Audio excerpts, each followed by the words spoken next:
Joe, please tell me a little about your findings when you wrote together with Jill Moore your books and articles on experience economy. Well, basically what we discovered is that we've gone from an agrarian economy based off commodities to an industrial economy based off goods, then into a service economy. And today we're in an experience economy, an economy where experiences become the predominant economic offering. That's what people want today are experiences. And experiences have so much more value than goods or services do. In fact, goods and services are everywhere becoming mere commodities, treated like a commodity where people don't care who makes them or the brand or the features. All they care about is price. In fact, people want goods and services to be commoditized, bought at the lowest possible price, at the greatest possible convenience, in order to spend their hard-earned money and their hard-earned time on the experiences that they really value. So the most important thing to understand is that experiences are a distinct economic offering. It's not just good service, but it's a distinct economic offering that companies can sell to their customers. In your opinion, what is the difference between customer experience and customer success in terms of applicability in companies? Well, I take a different view of customer experience than most people do, because when most people talk about customer experience, they're basically saying, let's make our interactions with our customers nice and easy and convenient. And those are all well and good, but those are service characteristics. They're not experience characteristics. That, nice is nice, but rarely does it rise to the level of memorability. That's what people are looking for from experiences. You got to create that memory within them. Making things easy often translates into let's routinize things for employees, make it easy for them to deliver great service. But experiences are inherently personal. You have to reach inside of each person and engage them. And then finally, convenience is the exact opposite of what I'm talking about, because convenience is get in and out as quickly as possible, when with experiences, what they value is the time that they spend with you. Services are basically time well saved, and experiences are time well spent. So you need to get that time well spent. And customer success really depends on the level of economic offering. What is the success for each of those different offerings? Success for physical goods basically is that they do the use that you want to put them to, that they can do that. They have the functional ability there. The customer success for services is that the activities that they're asking for yield the results that they want. With experiences, customer success really is that engagement, primarily emotional, but can also be intellectual, physical, and spiritual, but that engagement with people that yields that time well spent, right? That's what customer success is. And in fact, just this morning, Roberto, I finished editing an article that'll be out in the Harvard Business Review, and it says that the ultimate customer success is the outcomes that people want.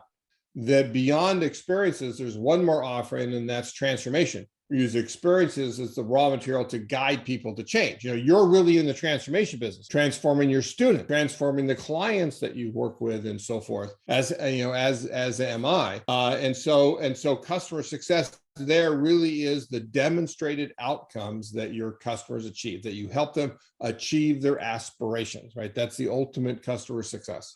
Is customer experience emerging in the USA? I love that you focus on customer experience and customer relationship management, but basically flowed out of work that I did in the 1990s. Customer relationship management has been around since the 1990s, after Don Peppers and Martha Rogers and I wrote an article in the Harvard Business Review on, do you want to keep your customers forever? Right? I have all the books. Yes. Customer relationship management and customer experience, are they brothers or friends? They're friends. I would. That's interesting. If brothers or friends, I would say they're friends. Friends. Then maybe they should be brothers, blood brothers, right? Well, the core DNA of both of them is the individual living, breathing customer. So maybe you're right. Maybe they are brothers. That it is that focus on the individual living, breathing customer and what this customer wants and needs. And how to customer relationship management is ideally, again, a lot of people don't really do it right in my terms and bastardize it. But what it really should be about is understanding this individual customer, what's the exact thing that they need at this moment in time, and recognize that every interaction you have with them is an opportunity to learn. The more you learn, the better you can customize. The better you customize, the more they benefit.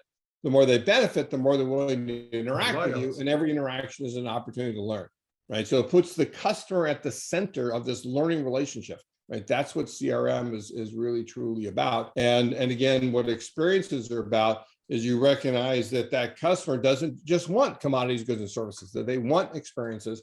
And how do we engage them to create that memory and yield the time well spent? Have you noticed any difference in the application of customer experience in companies after the beginning of pandemic? With the pandemic, it basically shut down much of the experience sectors of the economy, because any place you wanted to gather is no place anybody wanted to be. But we switched our experiences from out there to in here, from physical to digital, from social and communal to individual and familial. That's what happened. But we still had those experiences because we want them. And a lot of the focus of what many companies did, I mean, depending on the industry, but you think about retailers that developed contactless delivery and so forth, and restaurants that got into making food and delivery, and even the rise of ghost kitchens, which is an interesting phenomenon. It was all in response to that, and those will continue on. But we are getting back to where people realize that that they want the experiences, that what gives our lives meaning is not the things that we own, it's the meaningful experiences that we have, right, with our family, our loved ones, our colleagues, and so we need to get back to that and satisfy that pent up demand for remarkable, engaging, and memorable experiences. We know you don't have a crystal ball. However, you are a great researcher in the field. That's why I'd like to ask you about the customer experience trends for the next few years. Well, Roberto, I always say I'm not a futurist. I don't tell you what's going to happen. I tell you what's already happening, but you don't yet see. And one of the things, obviously, is the rise of digital technology. That many of the best experiences that we can have are those that fuse the real and the virtual, that have aspects of both reality and virtuality, because there's many things that are impossible in virtuality and reality, excuse me, but yet it provides the richest of experiences. So how you fuse those, I think, is very important. A second thing is sort of what related. In our book on authenticity, we talked about how authenticity was the new consumer sensibility, and we wrote that almost 15 years ago.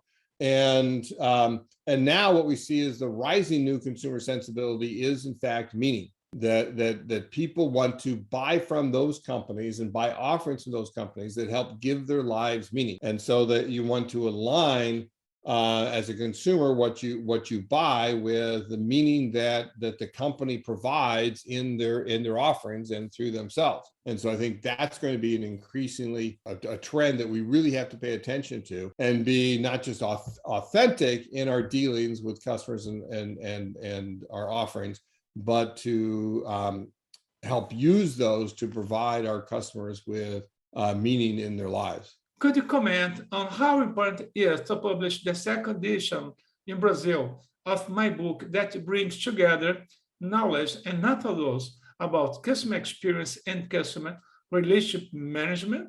Well, it's incredibly important to bring these two together, because as I've learned from you, Roberto, they're brothers, right? They're brothers that you need to have both the experience and the relationship. That companies really need to understand both of those and bring them together in a way that is going to be engaging for their customers, but also meaningful to their customers, and develops that learning relationship that grows and deepens over time.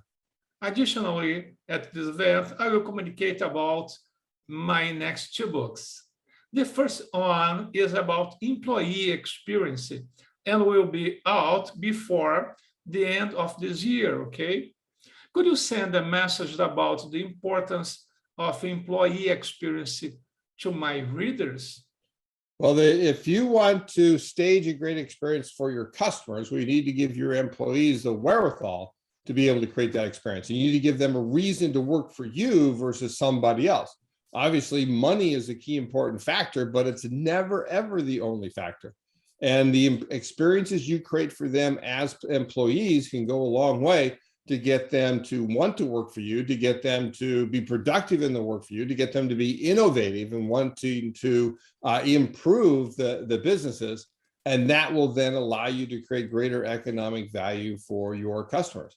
And employees too really require thinking about the transformative experiences, thinking about that fifth level of transformations, where you can help them become better along the dimensions that they want as workers and have a better career and a life as well. It's not just about what happens inside a company, but particularly as people work from remote, you need to affect their entire lives and help them achieve those aspirations, which will make you a preferred employer for a very long time.